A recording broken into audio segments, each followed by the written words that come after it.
Voilà les amis, ici Roger Montou de RM Show à Washington, à Voice of America. Comme d'habitude, nous recevons toujours des personnalités dans cette émission et nous sommes très heureux aujourd'hui de recevoir M. Jean-Marc Kabounda Kamboudou. Vous êtes le secrétaire général de l'UDPS, M. Jean-Marc. Merci beaucoup d'avoir répondu à cette invitation aujourd'hui. Président du parti par intérim. Exactement, président du parti par intérim. D'ailleurs, j'étais en train de discuter cela avec quelques collègues aussi. Alors d'abord, on commence par le but de votre voyage ici.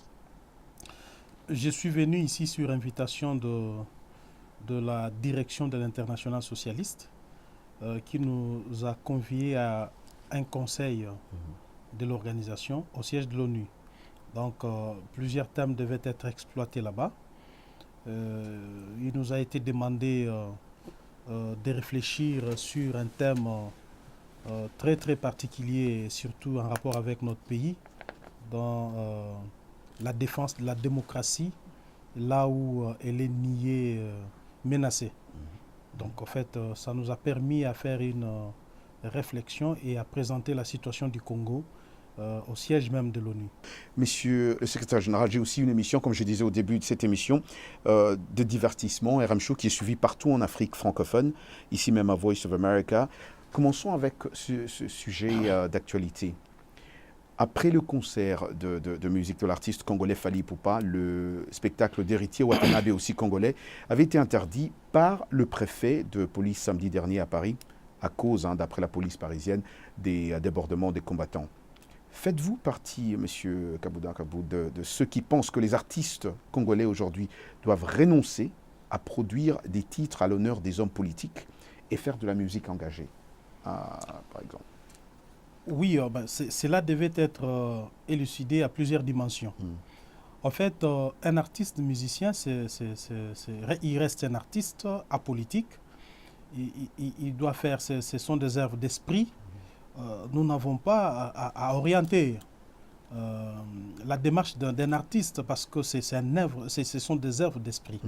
Mais pour le contexte du Congo, il arrive que ces ras-le-bol exprimés par nos compatriotes à l'extérieur du pays tient le cours. Parce que les artistes congolais sont devenus des porte-paroles des politiques, mais qui n'arrivent pas à satisfaire le besoin du peuple, qui n'arrivent pas à faire quelque chose pour l'intérêt du peuple congolais. Et cela frustre, parce qu'il y a un régime qui est vraiment en contradiction avec la volonté populaire, et que quand vous vous soutenez ostensiblement un tel régime, donc vous vous mettez en porte-à-faux avec le peuple. Cela est logique. Donc c'est très malheureux pour notre pays parce que c'est un problème politique qui malheureusement touche la culture. Et c'est pourquoi on dit toujours que la politique régente tout. La politique est au sommet. Lorsque la politique est malade, tous les secteurs vitaux d'un pays sont aussi malades. Et c'est très malheureux. Mais pour parler du cas d'Héritier, j'ai été très touché par ça parce que Héritier Watanabe, c'est une jeune génération des artistes congolais qui a, dans une certaine mesure, l'avenir et que moi, personnellement, j'ai vu lorsque nous organisions les obsèques à la permanence du parti lors de la signature dans les livres de condoléances.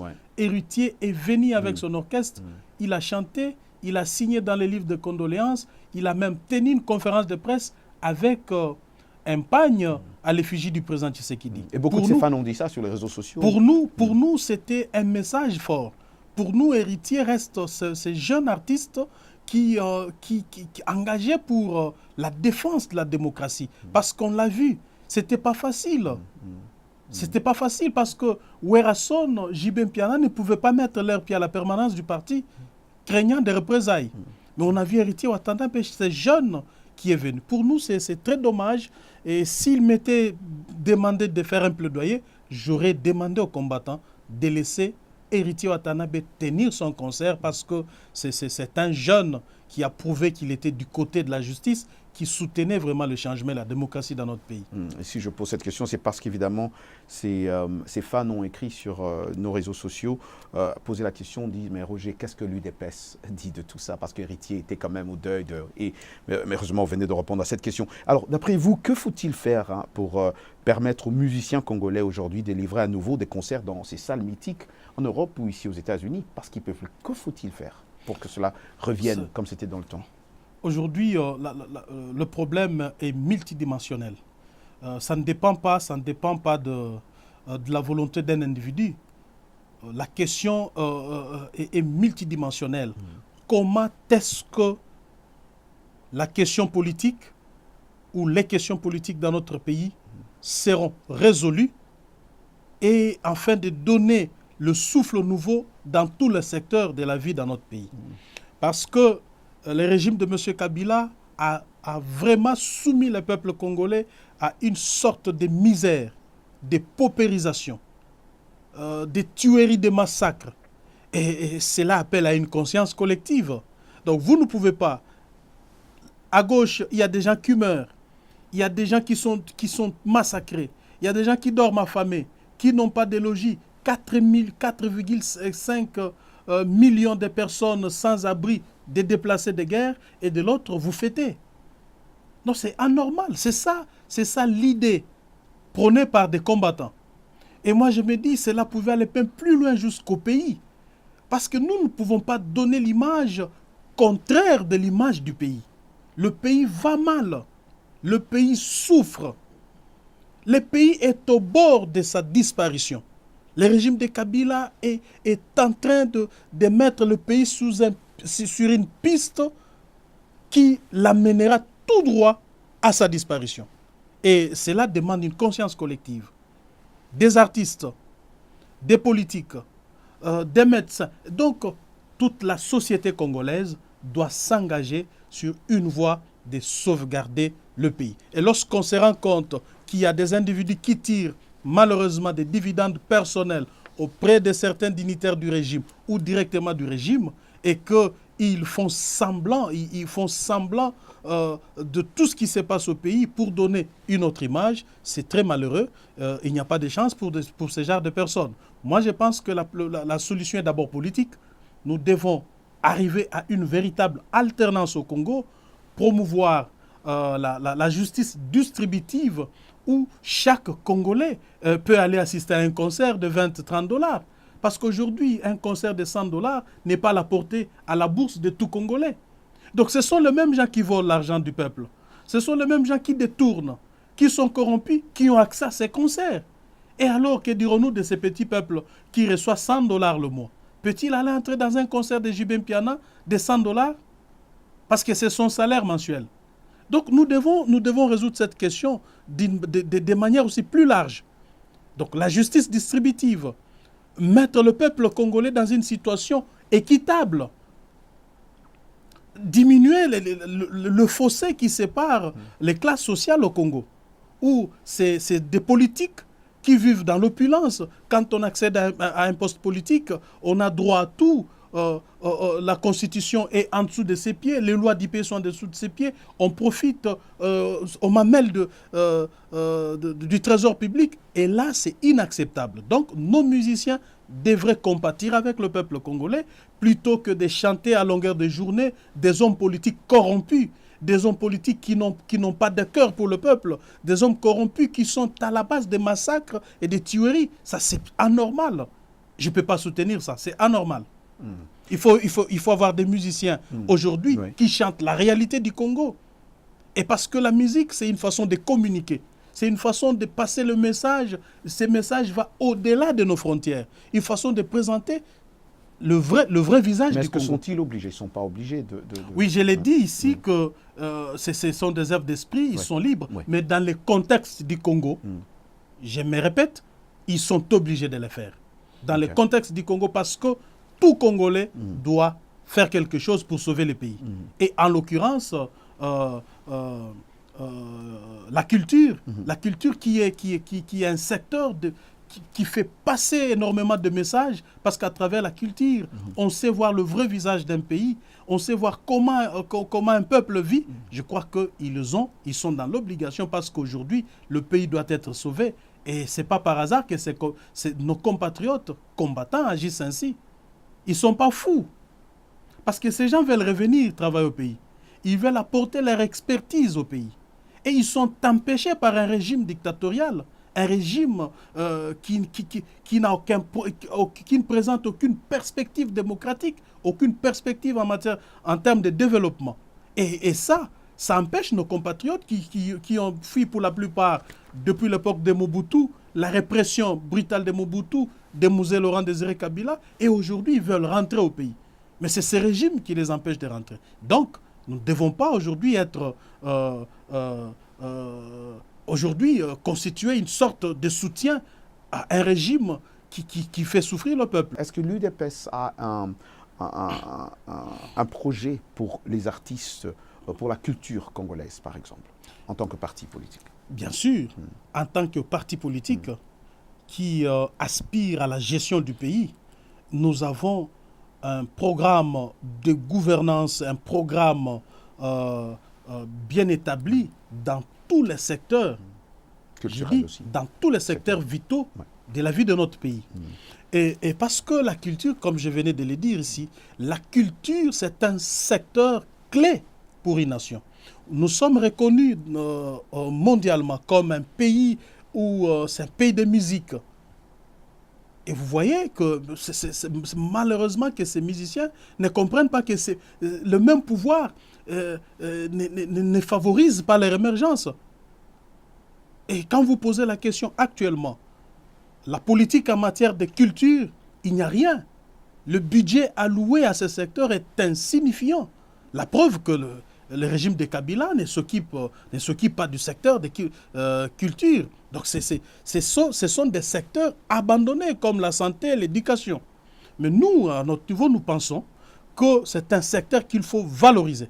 Parce qu'avec notre musique, le Congo peut renflouer les caisses. Nos musiciens peuvent faire beaucoup d'argent. Prenons l'exemple des États-Unis, où les musiciens se font énormément d'argent. Ce sont des millionnaires. Mais ce n'est pas le cas au Congo, mais les musiciens triment. Les musiciens souffrent, bien qu'ils font des œuvres, bien qu'ils sont considérés comme de grands artistes, mais au fait, ils n'ont rien. C'est suite à la mauvaise politique en matière de culture. Nous pensons qu'une fois au pouvoir, nous mettrons en place des politiques adéquates en faveur du secteur culturel pour promouvoir les musiciens, promouvoir des artistes dans presque beaucoup de domaines afin que notre culture soit hissée haut. Parce que la culture, c'est le miroir d'un pays. On reconnaît un pays à travers sa culture. Ouais.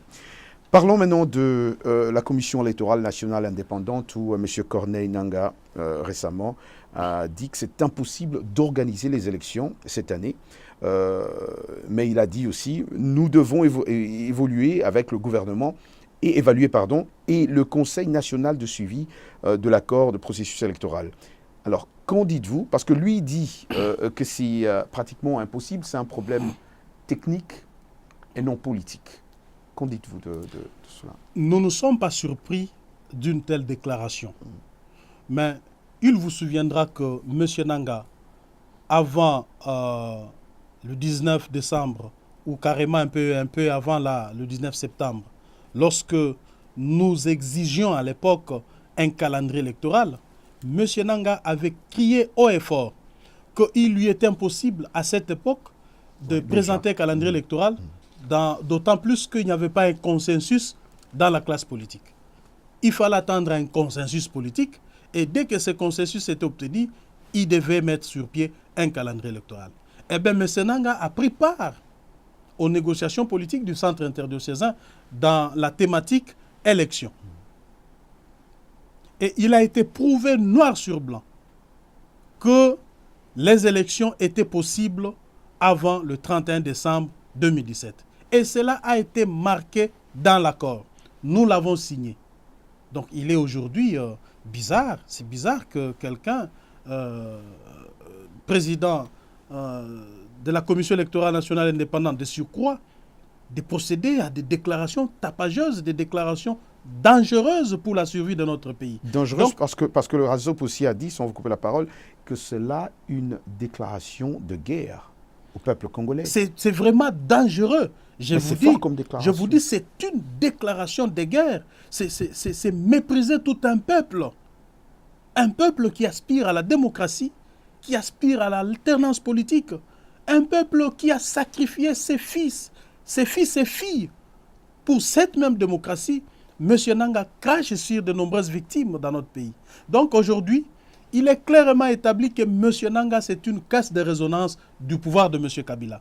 Donc, étant donné que M. Kabila n'offre aucune perspective d'alternance dans ce pays, il veut rester éternellement au pouvoir.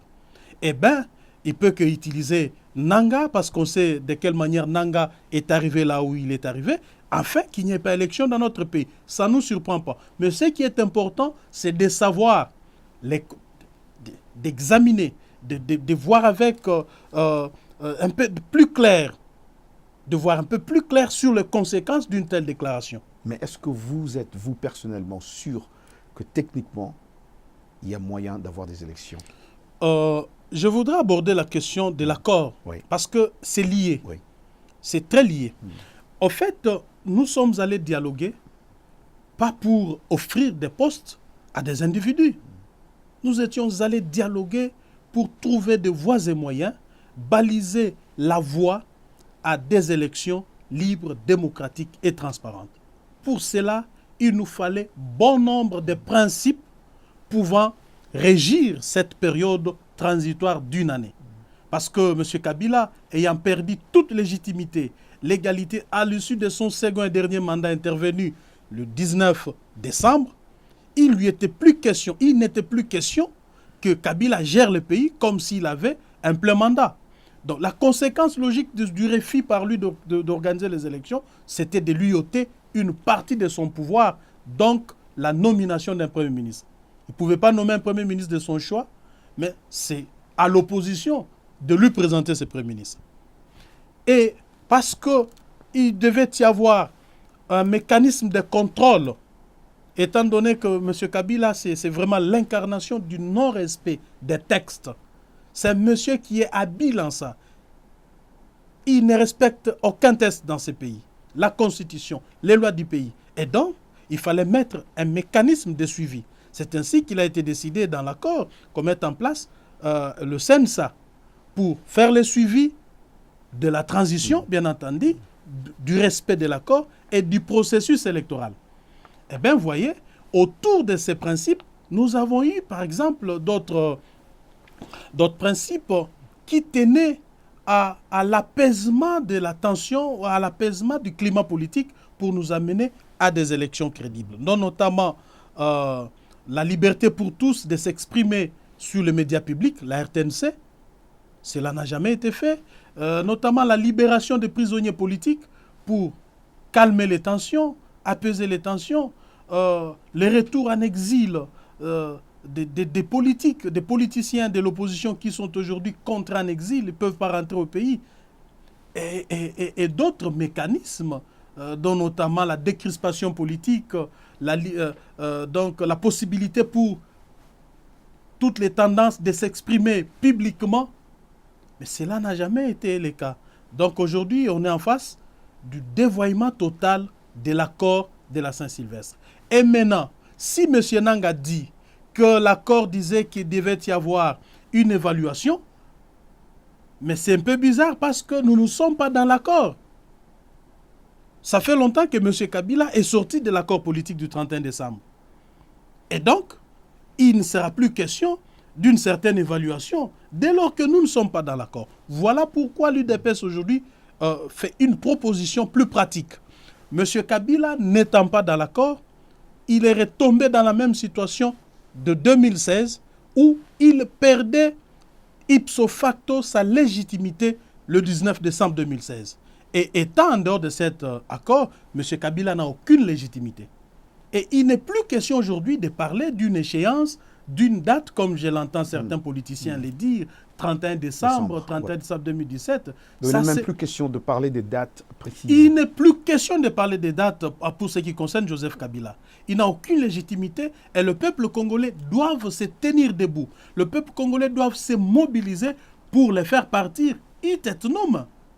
Je dis bien it et non parce que Joseph Kabila est sorti de l'accord qui au jour d'aujourd'hui est le seul cadre politico-juridique pouvant régir les institutions de la République, en commençant par l'institution président de la République. Et donc, Joseph Kabila, ayant choisi sa voie à lui-même, la voie de la perdition, défiant le peuple congolais et la communauté internationale, justement aussi, c'est ce qui nous motive pour faire ces tournées, pour venir voir nos compatriotes qui sont dans la diaspora, les sensibiliser à cette donne, voir les décideurs, voir les administrations de plusieurs pays démocratiques, leur faire comprendre la situation telle que c'est vécu au Congo. Donc ça nécessite le départ immédiat de Joseph Kabila du pouvoir. D'aucuns pourront voir ça comme une illusion, mais ce n'est pas une illusion. C'est une réalité. Donc aujourd'hui, Joseph Kabila se présente comme un danger pour le Congo. Vous-même, vous êtes au courant de ce qui se passe au pays. L'insécurité, les tueries, les massacres ont même gagné la ville de Kinshasa. Ça a quitté l'Est pour le centre du pays. Et aujourd'hui, c'est en pleine ville de Kinshasa où on massacre des gens. Ça, c'est l'œuvre de Joseph Kabila et son pouvoir. Donc, à part la question de légitimité dont Kabila fait face aujourd'hui, il fait face aussi à un problème de gouvernance qui est chaotique. On ne peut pas le laisser gérer le pays parce que non seulement qu'il n'a pas la légitimité, mais aussi sa gestion est calamiteuse. Ça expose tout un peuple. Tout un peuple est en danger. Et d'après ce que vous êtes en train de dire, Monsieur le secrétaire général, au cours d'un point de presse récemment, au siège même de l'UDPS à Limete, vous avez dit, comme vous êtes en train de le dire aussi maintenant là, que vous n'allez plus reconnaître Joseph Kabila comme président. Vous avez aussi appelé, comme vous l'avez fait encore maintenant aussi, appelé tous les Congolais à souscrire à la démarche même de l'UDPS et adhérer à des actions que votre parti comptait déjà mener pour que Kabila quitte le pouvoir avant le 31 décembre 2017. Alors, ma question c'est de savoir, ne pensez-vous pas que cela créerait des tensions et pourrait causer des pertes de biens et des vies humaines? Comment vous comptez vous y prendre dans ce sens?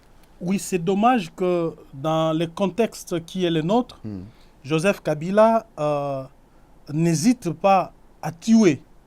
Mais nous n'avons pas le choix parce que, ne faisant pas cela, les Congolais meurent du jour au jour. Nous dénombrons déjà au Kasaï plus de 5000 morts, avec plus de 80 fosses communes découvertes. Donc c'est difficile aujourd'hui de se résigner, de laisser les choses se passer telles qu'elles se passent parce que nous sommes tentés, moi je suis tenté de penser que ça sera de la non-assistance de tout un peuple en danger. Vous savez que l'UDPS c'est vraiment le dernier rempart pour ce peuple. C'est même l'espoir de ce peuple. Et si nous ne faisons rien, parce que Joseph Kabila va tuer, eh bien, nous allons laisser ce peuple souffrir et on sera parti pour la gloire. Nous disons que le peuple congolais doit bannir la peur. Le peuple congolais, au moins, doit accepter de mourir une fois pour toutes et sauver la République, sauver la nation congolaise, plutôt que de demeurer dans une situation d'incertitude, mourir tout le jour, toutes les années et indéfiniment. J'ai assisté hier. Et aussi là, je voudrais chuter pour dire que si Joseph Kabila s'apprête à tuer le peuple congolais, voilà notre message. C'est ainsi que nous lançons ces messages à la communauté internationale, que non seulement les Congolais vont mourir, mais cela risque d'avoir un impact sur la paix et la sécurité mondiale, le Congo étant un pays d'enjeu international, un grand pays dans la sous-région. Une guerre civile au Congo, dans le contexte actuel, risque d'entamer toute la sous-région et être à la base d'un conflit international. Nous ne voulons pas y arriver. Jusqu'à ce point. Jusqu'à ce point. C'est pourquoi nous lançons un appel aux décideurs, à la communauté internationale, de voir qu'elle a déjà investi beaucoup d'argent, beaucoup d'efforts pour la stabilisation du Congo. Est-ce que c'est ce que vous êtes aussi venu dire aux Américains? Bien que sûr. Vous avez peut-être rencontré bien sûr, bien sûr. Je l'ai dit du haut de la tribune de l'ONU. Et maintenant même, je vais le dire au département d'État américain que M. Kabila, c'est un danger pour la paix internationale. Tout peut commencer, on sait comment la Deuxième Guerre a commencé. On sait comment la Première Guerre a commencé. C'est à l'occasion de rien. Et le Congo, vous savez ce que le Congo représente pour l'humanité aujourd'hui. Donc Joseph Kabila, il s'évertue en un véritable danger et nous devons arrêter tout de suite. La communauté internationale est dans l'obligation aujourd'hui, au regard de son soutien déjà à travers la MONUSCO. Vous savez que c'est la plus grande mission des Nations Unies au monde, avec plus de 20 000 hommes. C'est la plus grande mission budgétivore en termes de moyens. Et pourquoi la communauté internationale peut fermer les yeux sur ce que Joseph Kabila fait? Parce que la MONUSCO ne devra pas rester éternellement au Congo. C'est la communauté internationale qui paye les frais. Et donc, nous venons passer ces messages et pour dire que c'est Joseph Kabila qui est le véritable problème. Il n'y a aucune perspective électorale, aucune perspective démocratique. Et pourquoi lui donner 48 heures? Pourquoi lui accorder 72 heures? Si le moment venu, le peuple congolais va se décider de les faire partir, on a besoin du soutien de cette communauté internationale. Et pour citer l'UDPS, qui est dans le rassemblement, est une véritable alternative, j'ai dit même crédible, à ce qui concerne le départ de Joseph Kabila. Hier, j'ai assisté personnellement aussi à votre rencontre avec la diaspora congolaise à Washington et je crois qu'une personne vous a posé la question sur M. Dokolo et vous avez dit que vous, l'UDPS, vous avez besoin des hommes ou des femmes sérieux qui sont avec vous à Kinshasa. Est-ce que vous vous insinuez par là que les politiciens de la diaspora ou ceux-là qui veulent participer à la politique de leur pays d'origine ne sont pas sérieux quand ils ne sont pas avec vous à Kinshasa? Non, ce n'est pas ce que je voulais dire. Je voulais tout simplement dire que l'UDPS a besoin des hommes et des femmes sérieux au pays tout comme à l'extérieur du pays. Parce qu'aujourd'hui, la situation du pays ne permet pas à tout le monde d'y être. Nous qui sommes là, nous en dirons dessus plus du jour au jour. Donc, ce n'est pas facile pour tout le monde. Mais on ne peut pas combattre pour son pays qu'en étant à l'intérieur du pays. On peut être à l'extérieur du pays, mais tout en faisant beaucoup. Tout en apportant un soutien à ceux qui se battent sur terrain. Parce qu'on peut être à l'extérieur du pays, constituer un pont entre ceux qui sont au pays et certaines organisations et certaines personnalités qui peuvent plaider pour le Congo. Donc ça, ce n'est pas un problème. Le véritable problème aujourd'hui, c'est la qualité des hommes et des femmes qui vont venir à l'UDPS, qui vont chercher à s'allier à l'UDPS. C'est là que se pose le problème. On ne va plus accepter cette fois-ci des gens douteux, des gens qui ne nous inspirent pas confiance, des gens qui peuvent nous trahir demain après demain pour redonner du souffle à Joseph Kabila. Parce qu'à plusieurs reprises, Joseph Kabila s'est retrouvé vraiment coincé et il a eu la vie sauve grâce aux opposants véreux qui sont allés les donner un nouveau souffle. Et la majorité qui venait de l'UDPS aussi. Ah, bien sûr. Ces traîtres, ces antivaleurs sont aussi... ils sont partout. Et cela pose un problème avec les Congolais de la diaspora qui se disent, mais est-ce que l'UDPS ne joue pas le jeu de Kabila? Est-ce que c'est tout le monde? Parce que ça vous met, vous tous, un peu dans... C'est ça la difficulté. C'est vraiment une difficulté. Mais nous disons que ce n'est pas aussi une occasion pour nos amis de la diaspora, nos compatriotes, de se résigner. Parce que quand on se résigne, on prête les flancs à l'oppresseur, qui est le régime de Joseph Kabila. Mais il ne peut pas y avoir que de mauvaises personnes, des gens sans scrupules. Or, à côté, il y a aussi des gens déterminés, engagés à défendre la cause des Congolais. Justement que ces gens sont là, et parce que nous n'avons pas droit à la résignation, nous sommes obligés de continuer avec ceux qui veulent continuer les combats. En fait, quelqu'un peut donner, et finalement il se décide et dit voilà, j'arrête ici, mais il y aura toujours ceux qui vont continuer ces combats jusqu'à la victoire finale. Nous aimerions que nos compatriotes qui sont dans la diaspora puissent identifier ces personnes. Certes que c'est un sujet de découragement. Des gens qui sont venus ici, qui sont passés à Washington, Bruxelles, Paris, raconter des choses contre Kabila, dire qu'ils étaient prêts à le faire partir, sont aujourd'hui avec Kabila. C'est eux qui font la promotion, la défense de Joseph Kabila, c'est vraiment bizarre. Ça relance la question de la crédibilité de l'homme politique congolais. Parce que moi, personnellement, j'ai reçu des gens qui étaient assis exactement là où vous êtes et aujourd'hui, ils sont avec Kabila. Bien sûr. Ils ont tenu notre langage. Bien sûr. Le deuxième problème au Congo, parce que le premier problème, c'est Joseph Kabila. Le deuxième problème, c'est la classe politique du Congo. C'est ça, en fait. Le Congo souffre de ça. En dehors de ces richesses pour lesquelles il souffre, il y a Joseph Kabila, il y a aussi la classe politique congolaise, que ce soit dans la majorité, tout comme dans l'opposition. Et qu'est-ce qu'il faut faire avec cette classe politique? Voilà la question. Il faut renouveler cette classe politique. Même si Kabila part aujourd'hui, cette classe politique il faut renouveler cette classe politique. Il faudra que les Congolais sachent discerner des vrais politiciens de faux. Ceux qui se battent pour leur ventre, ceux qui tiennent des discours pour se faire entendre, pour se faire connaître et ensuite se faire acheter comme du pain au marché. Donc ça, c'est un problème réel de la classe politique, de notre classe politique, de l'homme politique congolais. C'est vraiment... J'ai dit, c'est très difficile, vous savez, c'est très difficile d'en parler comme ça sur une chaîne internationale. Présenter cette image, mais c'est la vérité. Et je l'ai dit ici pour qu'il entende, pour qu'il s'amende. Et ils vont l'entendre. Mais comment résoudre ce problème, d'après vous? C'est avec le renouvellement de notre classe politique. Je crois qu'aujourd'hui, la jeunesse congolaise doit penser à remplacer cette classe politique qui est pourrie. La jeunesse congolaise doit se battre pour être dans le cercle décisionnel des politiques au Congo.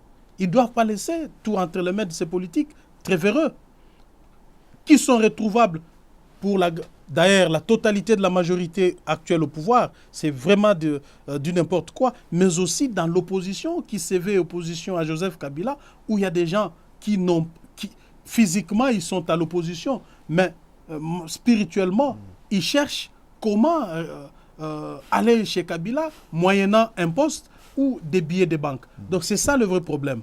Mais je pense qu'aujourd'hui, le président Tshisekedi a prouvé à la face du monde que la jeunesse peut apporter quelque chose pour ces pays. En me nommant moi, je suis de cette génération, je suis jeune. J'en appelle aussi à d'autres jeunes qui ont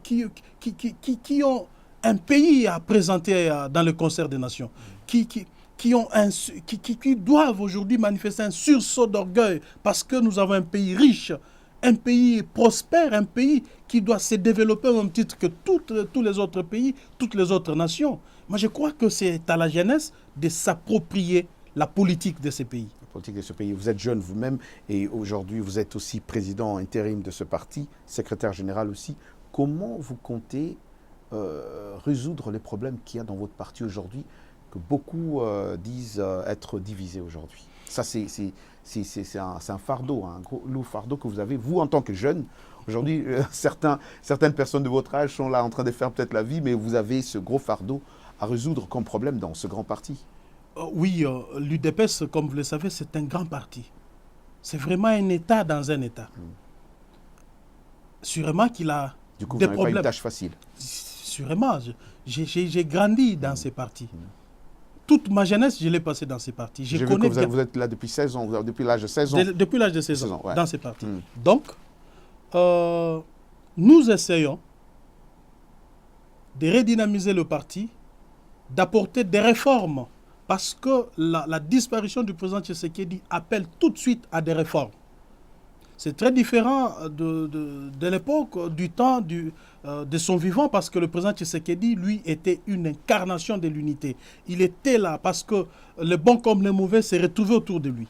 Après sa disparition, vous avez vous-même vu que les masques sont tombés. Certaines personnes ont su démontrer qu'il n'était plus réellement de l'UDPS, mais il s'accrochait à la personnalité de Tshisekedi tout simplement pour se retrouver. Et cela appelle à des réformes.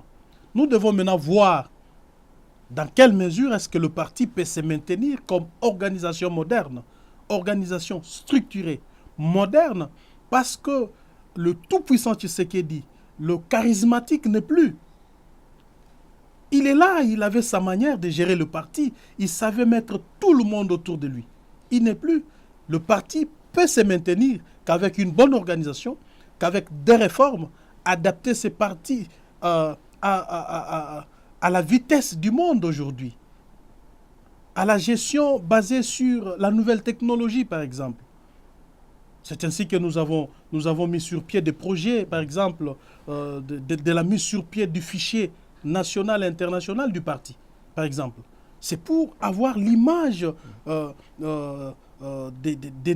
nos membres au sein du parti. Savoir quel type de membres nous avons et savoir affecter chaque membre là où il est utile. Ce n'est pas seulement à Kinshasa, mais partout au monde et à travers le pays. On peut identifier une personne ressource du parti à Butembo, à Beni, et venir rendre des services loyaux au pays. Moi, je n'étais pas à Kinshasa. Quand le président Tshisekedi m'a nommé, j'étais au Katanga, et plus précisément à Kamina, dans la nouvelle province d'Olomami. Vous voyez que le président m'a déniché de là, je suis venu ici, j'ai rendu un service au parti. Mais nous devons maintenant rendre ça plus pratique avec un fichier du parti.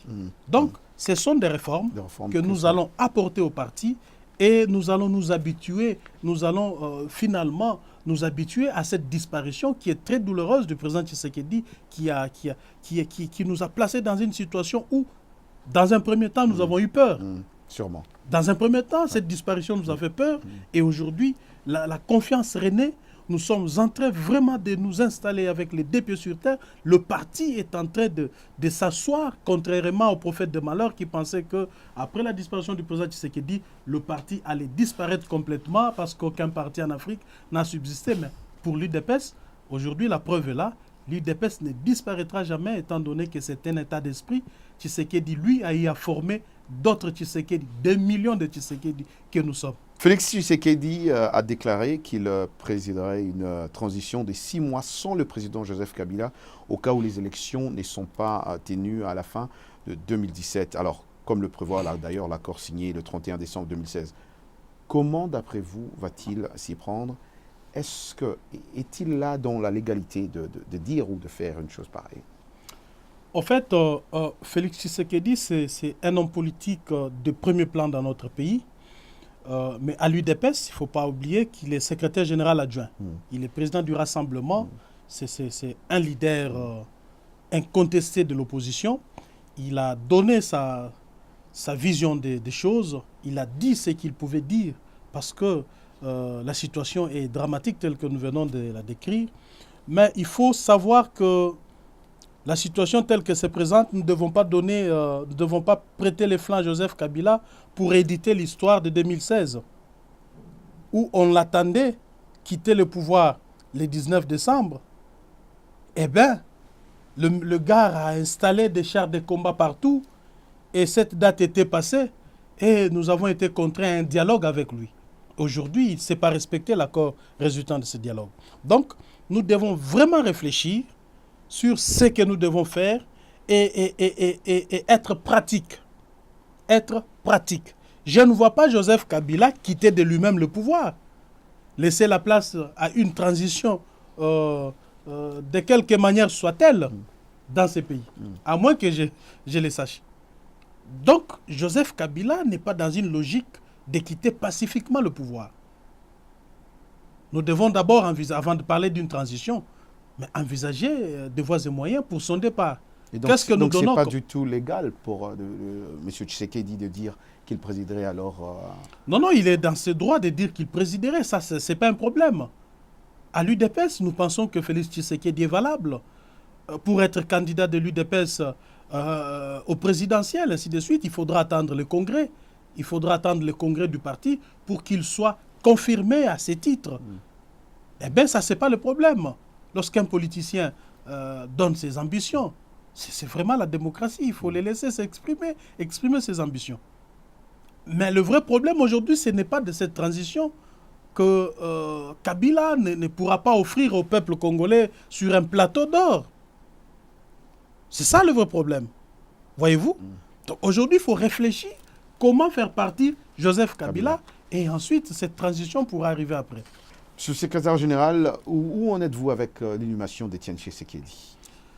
Parce que certains, si je pose cette question, c'est parce que certains auditeurs qui nous ont écrit pensent que la classe politique doit faire preuve de respect envers les défunts. C'est que, d'après eux, ne se fait pas faire. Ils veulent aussi savoir combien de temps le rapatriement de la dépouille fera-t-il l'objet, d'après eux, d'un marchandage indigne. Qu'en dites-vous? S'il y a un marchandage dans ces dossiers, ça ne peut être que du gouvernement ou du régime de Kabila. Mais pour nous, ce n'est pas une question de marchandage. C'est une question de fierté pour nous.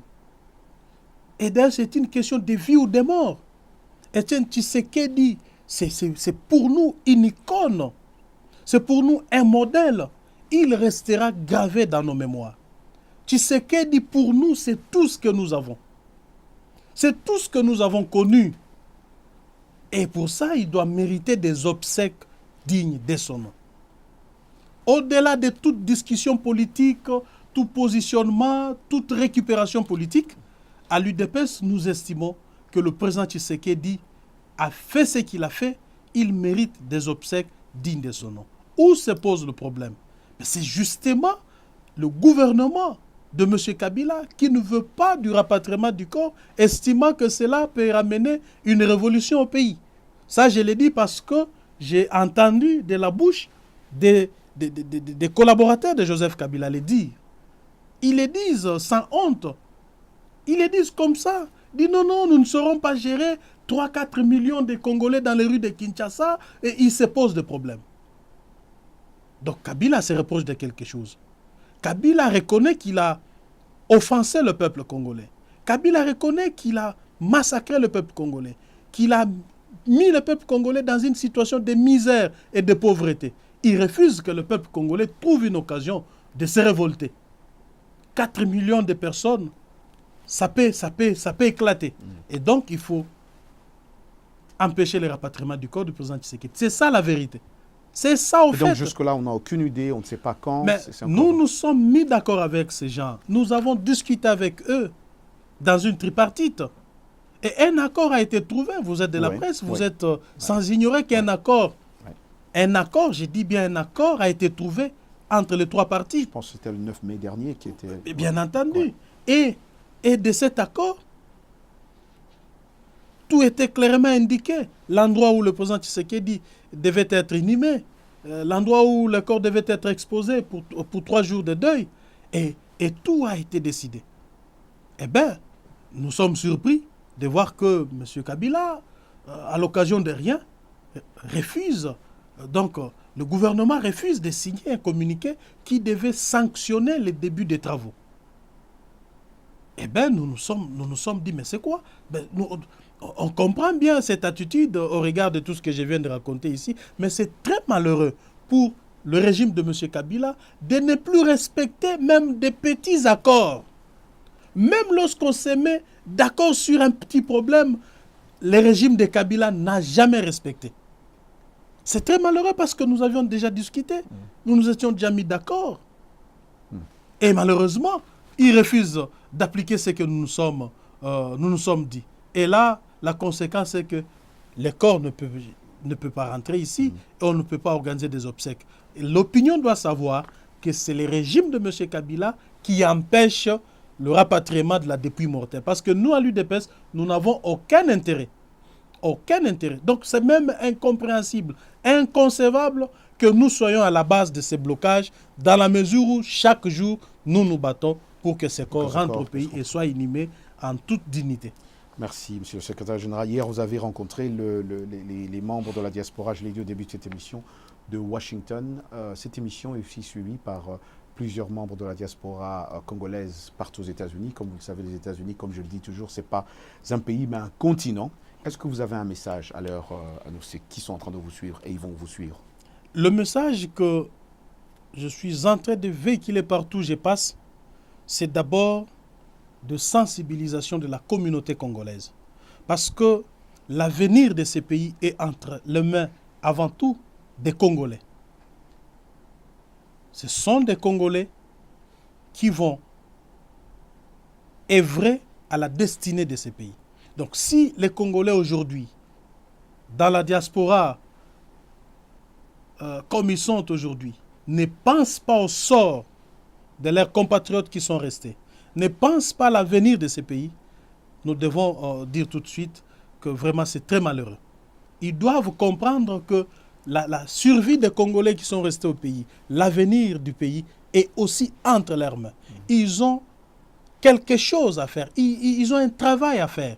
Ils savent comment déjà, pour la plupart, nous sommes en contact avec eux, ils travaillent, ils sont en contact avec nous, ils aident quand même nos compatriotes qui sont restés, mais c'est insuffisant. Nous voulons aujourd'hui que la communauté congolaise aux États-Unis, en France et partout, puisse se mobiliser, puisse soutenir tout ce qui se fera au pays dans les prochains jours afin d'obtenir le départ de Joseph Kabila. Ceux qui sont ici doivent se mobiliser. Au même moment que ça se passe au Congo, au même moment que le peuple congolais est dans les rues de Kinshasa pour exiger le départ de Joseph Kabila, ici à Washington, on aimerait apprendre que les Congolais se sont réunis, ils sont en train de soutenir ce qui se passe à Kinshasa, et pareil à Bruxelles, à Paris, et un peu partout. Donc les Congolais ici ne doivent pas dormir.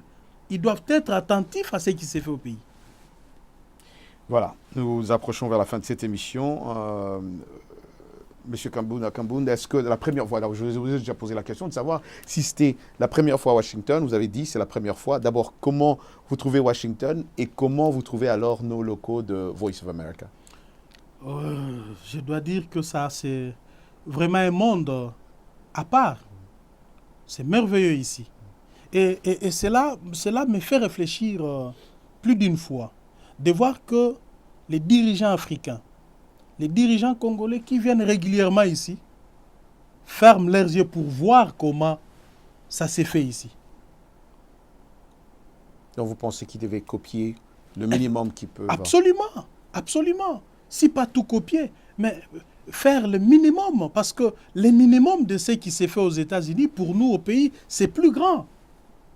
Pour nous au pays, c'est encore grande chose, parce que c'est inconcevable. C'est vraiment un État où les gens respectent la loi. Les gens respectent les autres.